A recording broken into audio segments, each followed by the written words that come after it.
So the site has been marked out down here, a hand-picked site, very central location, which is ideal for the modern worker.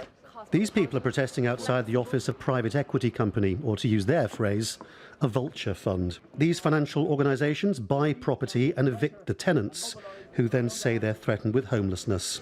Cutting a ribbon to celebrate sleeping in a tent is as bitter a metaphor as you can possibly imagine.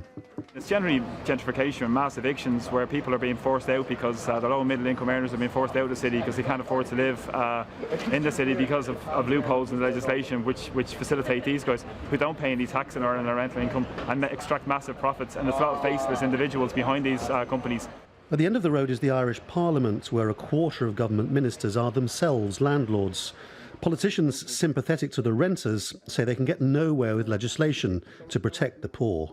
We think, given the very high proportion of landlords among the two major parties, Fianna Fáil and Fine Gael, they should excuse themselves from votes on issues where there's a conflict of interest. I don't believe that landlords are going to pass laws which impact on their ability to make money from property.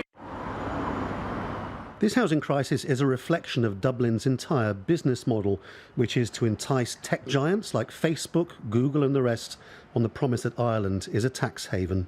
The rental market is designed entirely around their needs, not those of Irish workers.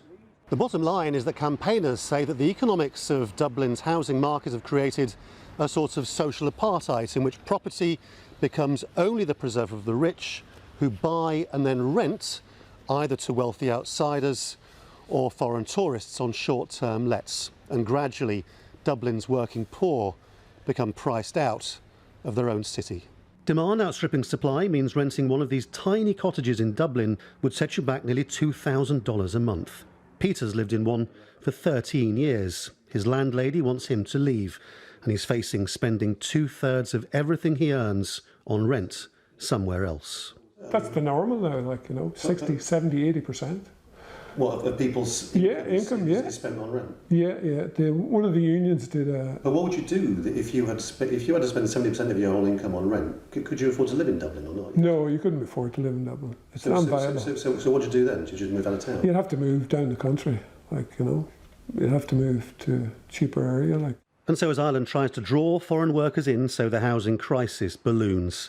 In the decade since the banking crash and Ireland's last housing crisis, little was done to build new, affordable homes for Irish workers, while the multinationals smelled tax breaks, and there isn't much sign things will improve anytime soon. Laurence Lee, Al Jazeera, Dublin.